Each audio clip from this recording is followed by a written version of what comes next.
This podcast is sponsored by Podbeam. Podbeam is the easiest way to create your own podcast. We use Podbeam to host the Classic Gaming Brothers. Download the free Podbeam podcast app to start, record, and publish your very own podcast in just minutes. Podbeam provides everything you need to run your podcast, and you can record and publish episodes directly from the app on your phone. Download the free Podbeam app today. That's Podbean. Head on over to Podbeam at www.podbeam.com and use the code PODCAST21 for your first 30 days of podcast hosting for free. Check it out.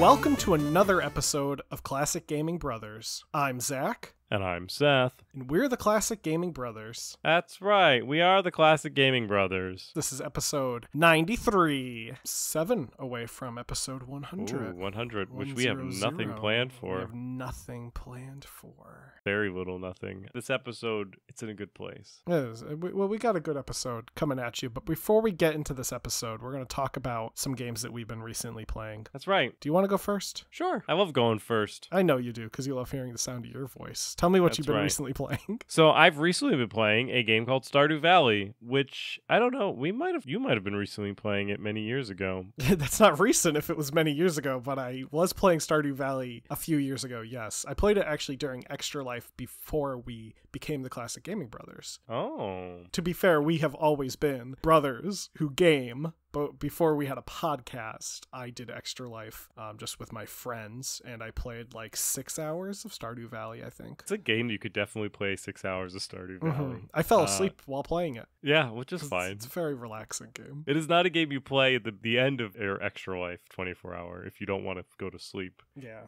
So Stardew Valley, for those who don't know about Stardew Valley, was a game that was developed and published by the developer Concerned Ape, who developed Stardew Valley as a one-man show, and it has become very successful, and he started a studio called Chucklefish. Mm-hmm. So, and he's the publisher, Chucklefish. So now he publishes small indie games as well as works on Stardew Valley. He has a magic school game that he's working on as well that's coming out. Witch Haven, I think. Yeah, maybe Witch Haven. So he's working on Witchbrook, which is a Stardew Valley set in the Harry Potter world, I guess. And I'm sure that's going to be amazing because Stardew Valley is amazing. If you're unaware of what Stardew Valley is, it's a farm simulator type game. Your grandfather passes away and gives you a farm to run, and you have to make it successful or else you don't survive, really. Well, I mean, I guess you do survive, you just don't have any money, so you can't afford anything. Yeah. Because that's the life of a farmer. You need to grow things and harvest them and sell them for a profit. Yeah. This particular playthrough, I'm in fall, so I'm moved through to the fall season. I'm doing pretty successful. I have, it's a hybrid farm / maple orchard. I have a bunch of maple trees that I harvest for, I guess it's a sugar shack, I guess. I harvest maple syrup from my maple trees that populate a majority of my farm because I knock down every other tree and I plant more maple trees. And then I have a bunch of farm zones that I use to farm the most productive plant for the season, be that cranberries, blueberries, or strawberries. Strawberries for spring, blueberries for summer, and cranberries for fall. So yeah, that's what I've been playing recently. It's a lot of fun. It's definitely a one more turn type of game, especially since you can't save until you go to sleep.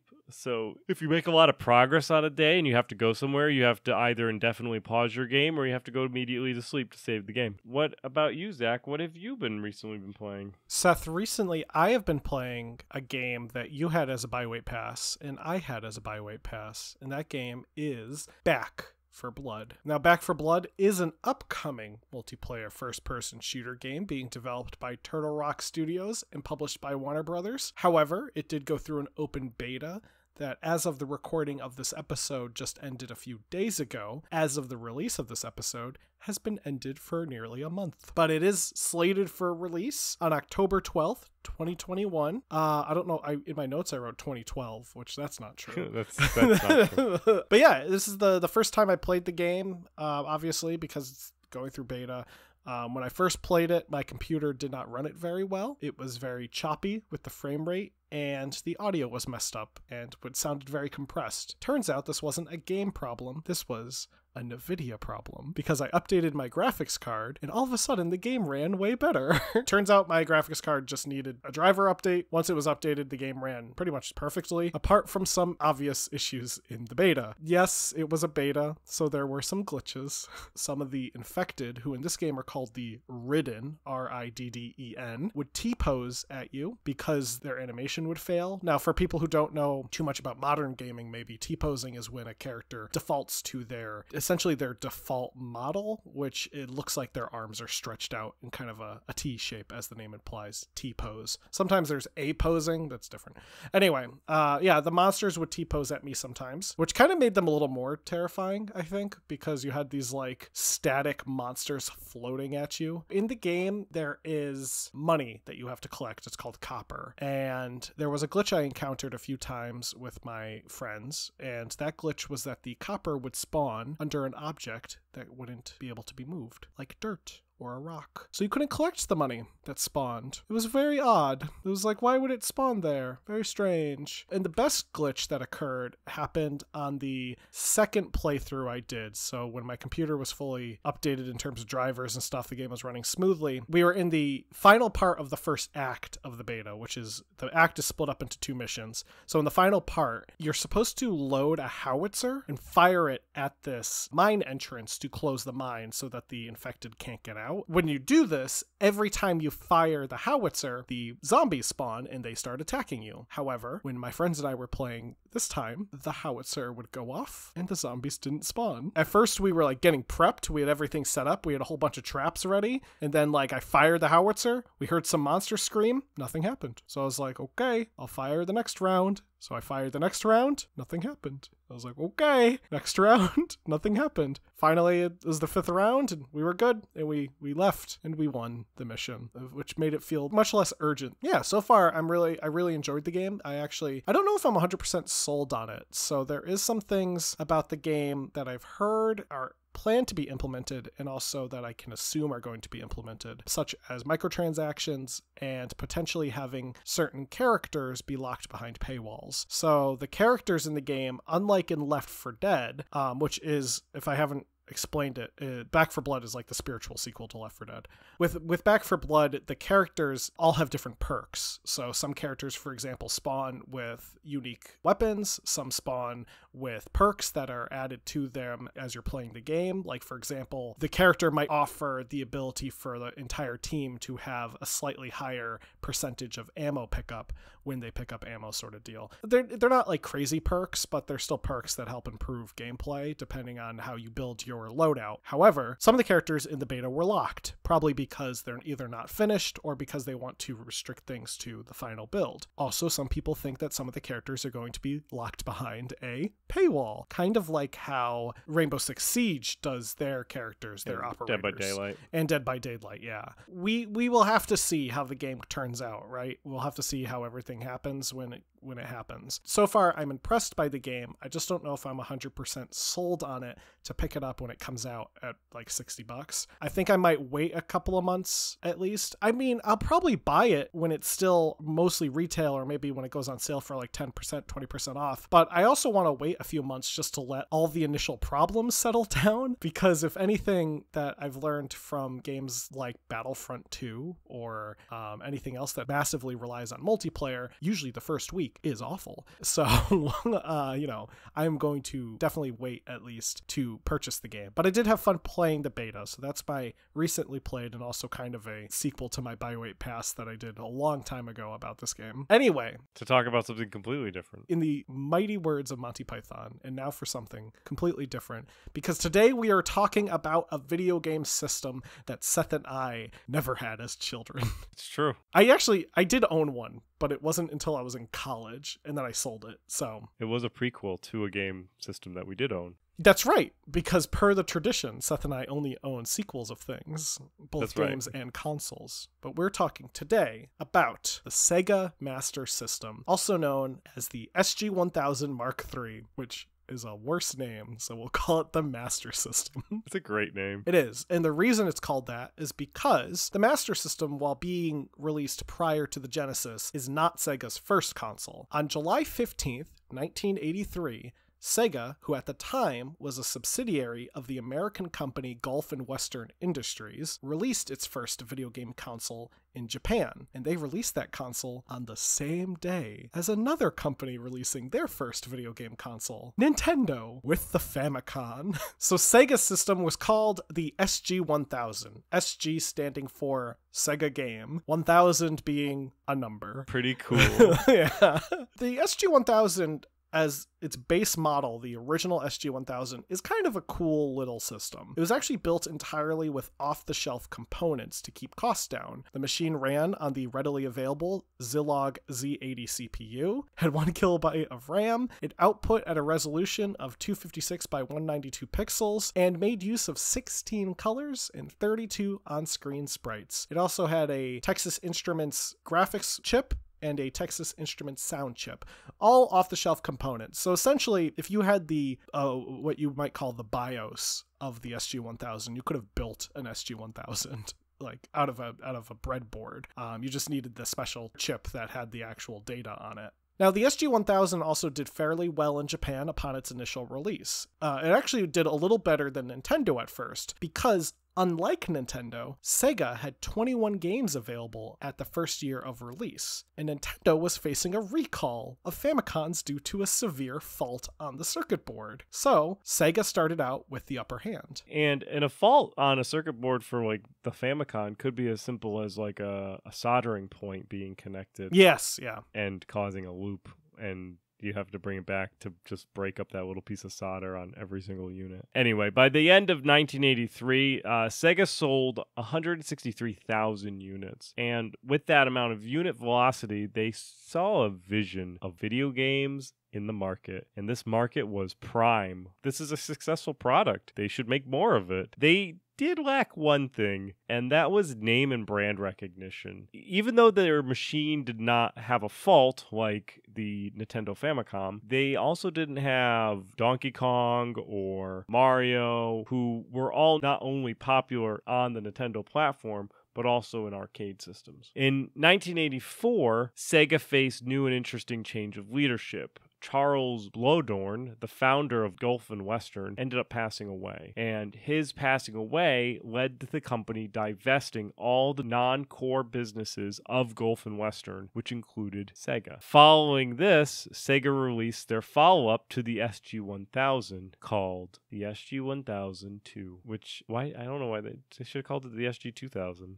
It's sometimes called the Mark II. This machine included detachable joysticks and a new type of cartridge called MyCard, which were pocket-sized. The machine, despite the name, was actually more of a revision of the older machine and still featured nearly identical specs. Sega needed a way to compete with Nintendo, and to do so, they released another console, the Sega Mark III, in 1985. This machine was a bit more beefier than the SG-1000. While it ran on the same processor, it did clock in at 4 MHz as opposed to the 1000's 3.58 MHz. And in this time, even a 0.5 gain in megahertz was still a significant change of clock speed. It also featured 8 kilobytes of RAM and 16 kilobytes of dedicated video RAM, and it outputted at 256 by 192 pixels. But it featured 32 available colors on screen versus the 16 colors on screen. And it not only supported its own ROM cartridges, but also the library of the SG-1000 games and the Sega card games. So the Mark III could support pretty much everything that Sega put out so far, and it did it better. So while the SG-1000 was released in Europe and Australia and Japan, of course, it was not released in America. This changed with the SG-1000 Mark III. The Mark III launched in the United States in 1986 with an entirely new design and a new name, the Master System. The redesign, to kind of put it into your mind real quick, the original SG-1000 Mark III looks kind of like a gray box. It just looks very video gamey. I don't know how to describe it, but you look at it and you're like, that's a video game console, all right. It's got a cartridge slot on the top. That's very obviously a cartridge slot. It's got the buttons that you'd expect. It's kind of shaped like a video game console. The Master System looks like a Ferrari. I mean, this thing is like angular and smooth and sleek and black, and like it's got these red stripes on it, and it's got this big old reset button in the front. It's a nice looking console. To Zach's point about the SG-1000 Mark III, if you showed it to somebody and said this is a VHS player, they would agree. Yeah.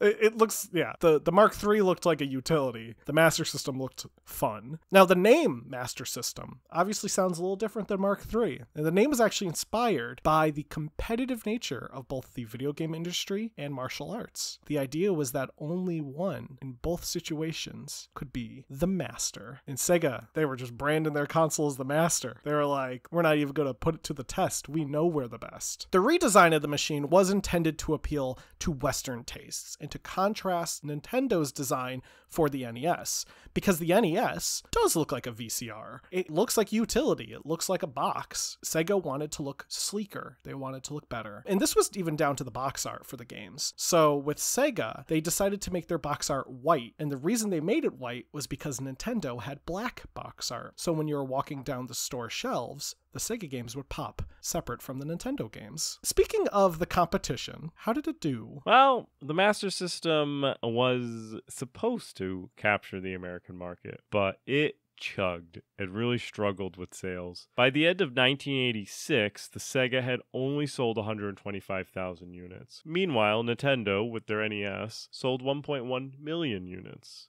Oops. Which is not so great, right, for Sega. So while the Master System wasn't an incredibly expensive machine, it retailed about $200, which is about $485 in today's money. Even being at $200, it was still $50 more expensive than the NES, and it still lacked a strong library of games, which the Nintendo didn't have. So essentially, for less money, you can get a name brand product versus getting the Sega Master System, which maybe not as name brand. Now, to put it simply, NES had Super Mario Brothers. The Master System had Safari Hunt, which I'm sure you all remember Safari Hunt fondly as the game that defined your childhood. Sega also struggled with marketing, which is a common theme that we revisit in multiple Sega episodes, which is all of them. Its marketing department was, at the time, in 1985, run by two people, which, let me tell you, two people to run a marketing department is very tough, especially when that marketing department needs to market a consumer goods product to the United States and the world. I think this is probably the two marketing people were probably the United States marketing people, not necessarily the marketing people for the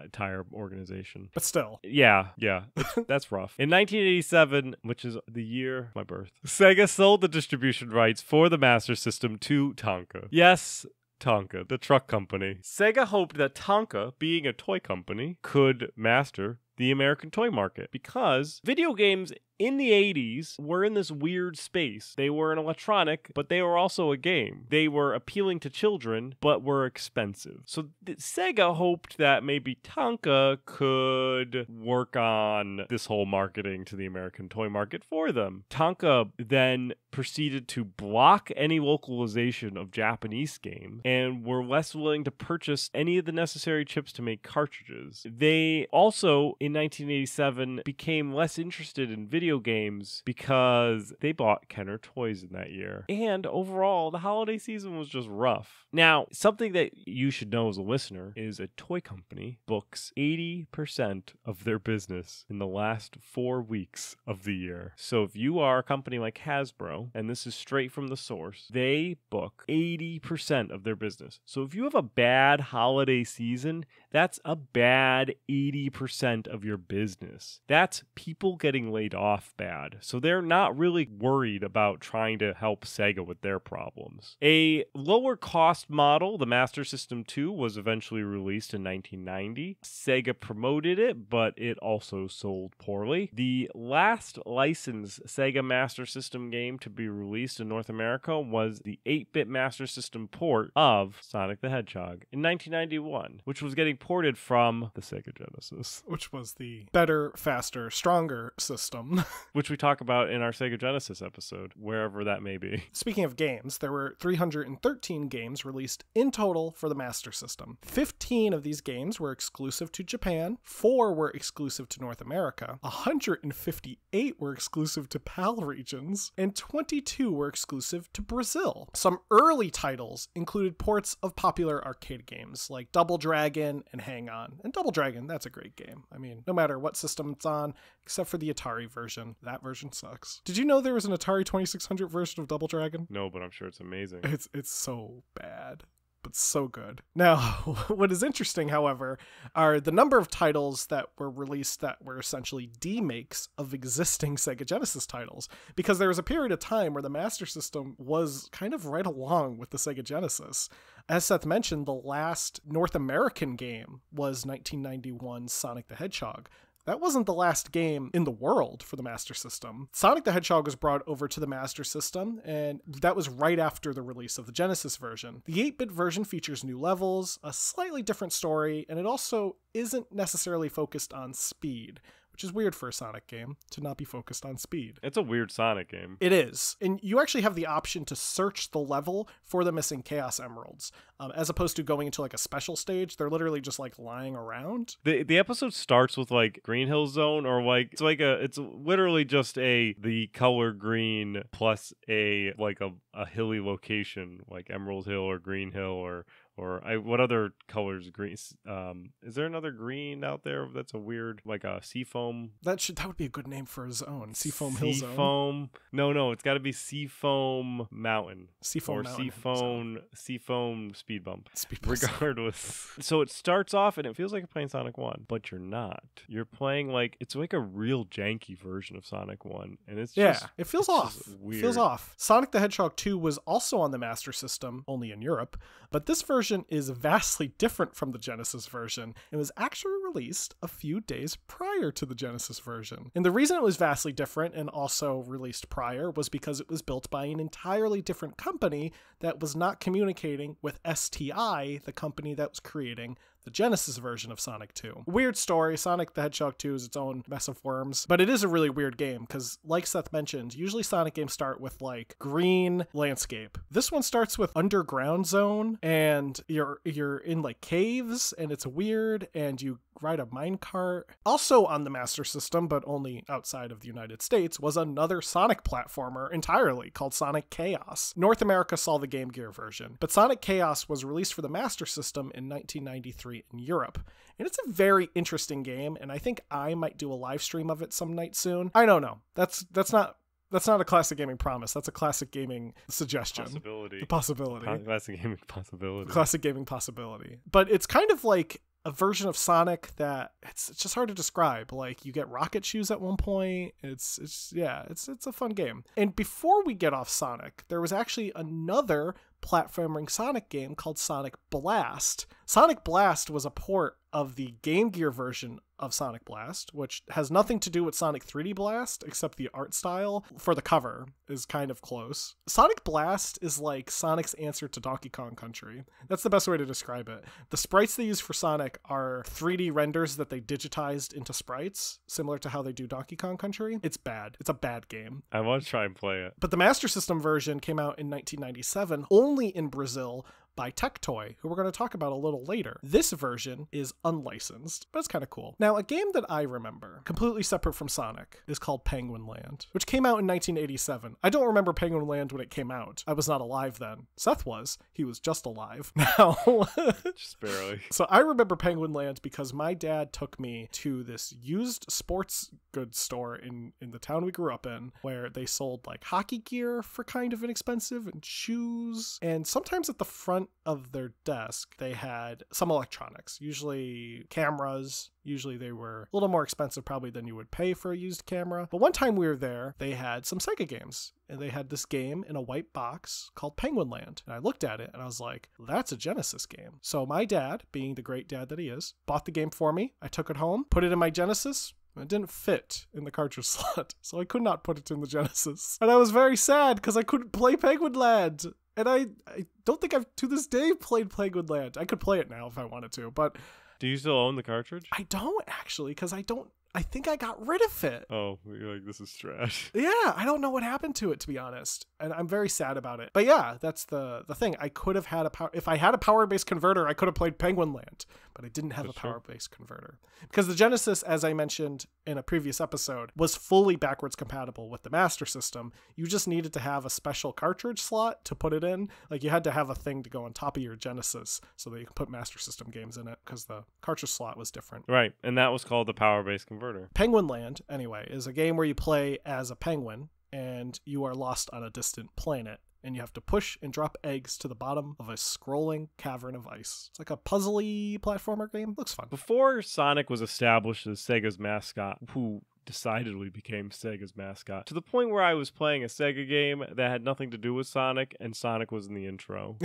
So before Sonic was this mascot, Alex Kidd was the Sega's mascot. Alex Kidd, those games are platformers versus speed platformers, I guess. That is what Sonic is, where you play as Alex Kidd. And in the first game, Alex Kidd in the Miracle World, which came out in 1986, involves you going against the evil Jankin the Great to save Prince Egil and the prince's fiancée, Laura. A sequel, Alex Kidd The Lost Stars, came out in 1986 as well and features Alex Kidd searching for 12 zodiac signs. There was also Alex Kidd High Tech World in 1989 and Alex Kidd in Shinobi World in 1990. The latter is a parody of the Sega game Shinobi and features enemies from that game. There was also a port of the Sierra game King's Quest for the Master System in 1989. This version uses its own engine and has a verb noun interface similar to LucasArts titles,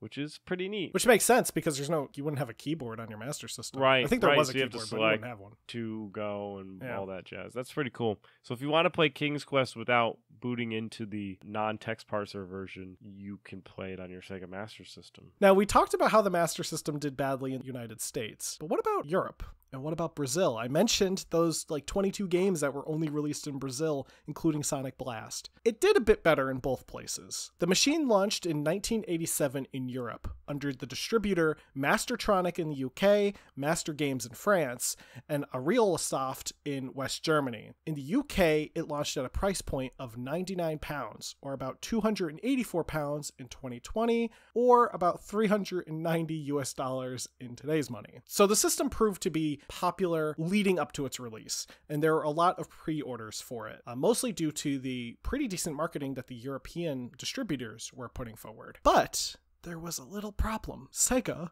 was not able to deliver inventory until the day after Christmas, which is a holiday. It's Boxing Day in England, but that's still the day after Christmas.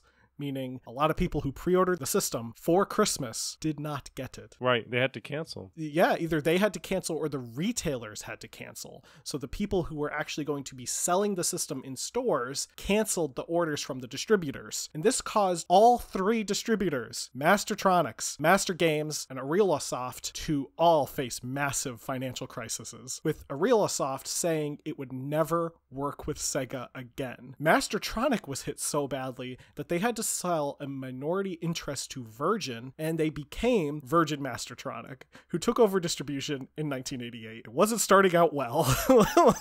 However, the new marketing technique going forward was that they didn't want to compete with Nintendo. The reason being was because Nintendo wasn't really in Europe, so there was no reason to compete with them. Who they were competing with were Commodore and Sinclair, who had the Commodore 64 and the ZX Spectrum, respectively. And the reason they were able to compete so well against these two systems is because while the Commodore 64 and the ZX Spectrum were great computers for their time, they lacked in a lot of graphical and... They weren't dedicated video game systems. They weren't. So what Mastertronic was doing in England was they were saying, hey, look at how good these arcade games look on the Sega versus how bad they look on the ZX Spectrum. What's the obvious choice? Due to this, and also the fact that Nintendo still wasn't in Europe during this time, the machine began to attract developers. And by 1990, the Master System was the best-selling console in Europe, with the Nintendo Entertainment System hot on its heels. Europe was a pretty big market. It wasn't the United States nor Japan, who were the two biggest markets when it came to video game buying. And I think they dominate the two markets for a long time. Those two markets are like the markets that you need to get into, have a good video game market. But Europe, they were pretty solid video gamers. And Brazil. In Brazil, the Sega Master System did really well. So the distribution in Brazil was handled by Tectoy. Tectoy was a startup, and they had managed to snag a deal of getting distribution rights for the machine somehow. And it was able to sell 280,000 units by 1990. It was helpful that Nintendo didn't get to Brazil until 1993. And by the time that Nintendo arrived in 1993, the market was flooded with bootleg Nintendo games. So Nintendo had to try to be like, no, we're legit. And when it's like, no, I've been playing this other Nintendo game that's been great. Tectoy actually maintained about 80% of Brazil's gaming market. And to this day, in 2021, they still sell Master System-based machines. Tectoy has continued to distribute plug-and-play based Master Systems, which include their own Master System 3 and the Master System Compact. And in 2015, they reported they sold about 150,000 units per year and hold their own against the PlayStation 4. Tectoy reported that in 2016, they had sold 8 million units total. So yeah, the Master System is just, if you want one, just go to Brazil. That's it. That's going to be it for our Sega Master System. That's if it. you thought it was going to be anything great, that's it. So to talk about some buy, wait, passes and games that we're excited about buying, waiting, and pass, I will let you go first since you went first the last time. Yeah, that's fair. So the game that I'm excited about buy, waiting, or passing on, Seth, is called Lemniscate. I think it's pronounced Lemniscate. It's spelled Lemnis, which looks like Lemnis, so I'm going to say Lemnis. Anyway, I don't remember if I talked about this game. I talked about Deathloop, which is a first-person shooter set in a time loop. This is a different first-person shooter set in a time loop. I have a thing that I like, and that's time loops. It's a first-person shooter, turn-based strategy, arena shooter stuck in a time loop, which is like, those are those words that you combine to give me something I like. That's just a lot of words I like. Turn-based strategy games mixed with Overwatch, mixed with Groundhog Day. I don't know. I just love the idea of time loops. It looks kind of cool. I'll probably put it down as a wait because it's an online arena shooter. I have a thing where I really don't like playing online games with people I don't know.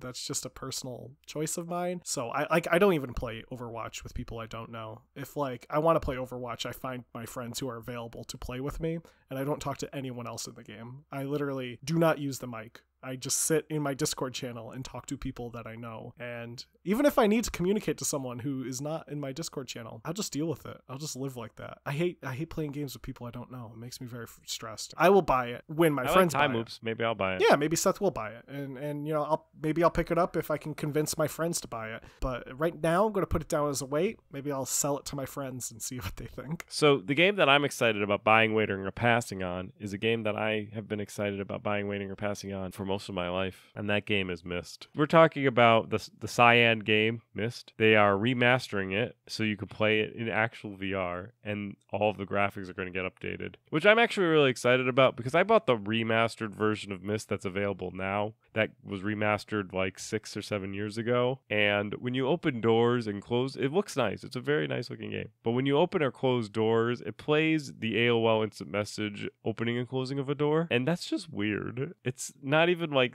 in sync with the door. It's just like the door opening and closing. Anyway, they're redoing it again. And this time it looks really, really nice. They're actually, instead of taking whatever version they had before of Myst and like updating it and hodgepodging it together, This one was actually built from the ground up, and you can play it in VR, or you can play it on a flat screen, which is a normal monitor, and you just can explore Myst in a whole new dimension. So you can journey back to the ages, unravel the puzzles, and be part of a really cool adventure that will just be a cool experience. So it's going to be released on August 26th. So it has already been released a couple weeks ago, and I probably have already bought it, but at the time of recording it had not come out yet. So I'll be putting this down as a buy, and my reason for that is I've bought all the rest. Well, that's going to be our episode. That's going to be our Buy Wait Pass segment. That's going to be the SEGA Master System. So let me tell you everything that you need to know if you want to listen to us, contact us, and support us. First off, if you want to listen to us, you've done it. You've made it to likely around a 45 to 50 minute mark, depending on how this episode gets cut. So you've likely made it through this podcast and you have already listened to us. But most importantly, if you want to tell people to listen to us, or if you want to like switch up your listening experience, we're available on all the podcasting applications out there. We're available on Spotify, on Amazon, on iTunes. If for some reason we're not available on an application that you want to use, you can contact us and let us know. The way to contact us is to send us an email, classicgamingbrothers@gmail.com. That is our email. You can also send it to classicgamingbrothers@classicgamingbrothers.com. You can also go to our website, classicgamingbrothers.com, and fill out the contact form on our website where you can put in your information and it will get sent to our email inbox. Sometimes we get spam from there. I think that's where a good chunk of our spam comes from, because I learned when I worked for a brief time in web development that if you have a free form on your website, you will get a lot of spam. Another fun thing about Classic Gaming Brothers is that we have social media. So we have a Facebook, a Twitter, and an Instagram, and a Twitch. Our Facebook and Instagram and Twitch all use Classic Gaming Brothers to find us. So it's Facebook, Classic Gaming Brothers, Instagram @Classic Gaming Brothers, and Twitch, twitch.tv/Classic Gaming Brothers. Our Twitter is different. It's CG Brothers Pod because of character limits. To support us, ring bells, leave reviews, follow us, all those ways support us immensely. Leave us a review on iTunes if you can. Give us a rating on iTunes if you can. That helps the algorithm. So that's really the best way to support us. Contact us, listen to us. You can also go to our website and pick up some merch if you want to check out some of the nice t-shirts we have. I actually want to get one of our new t-shirts because our new t-shirts look nice. Which one? The SNES version or the NES? I want the NES version. I want to get it for next Extra Life. Anyway, check out our website. We just updated it. It's very nice. We have some nice pages on there with things to look at. And that's everything. Unless Seth remembers something that I don't. Don't play games like my brother. And don't play games like my brother. I've been Seth. And I've been Zach. And we've been the Classic Gaming Brothers. That's right. You know what? I don't know. For some reason, at the end of every Classic Gaming Brother episode, I think we've made too many celebrity deathmatch jokes. Yeah, it's true. Oh, you know what was on the Master System? What? Desert Strike. It was, and on the Amiga. We have to talk about the Amiga one day.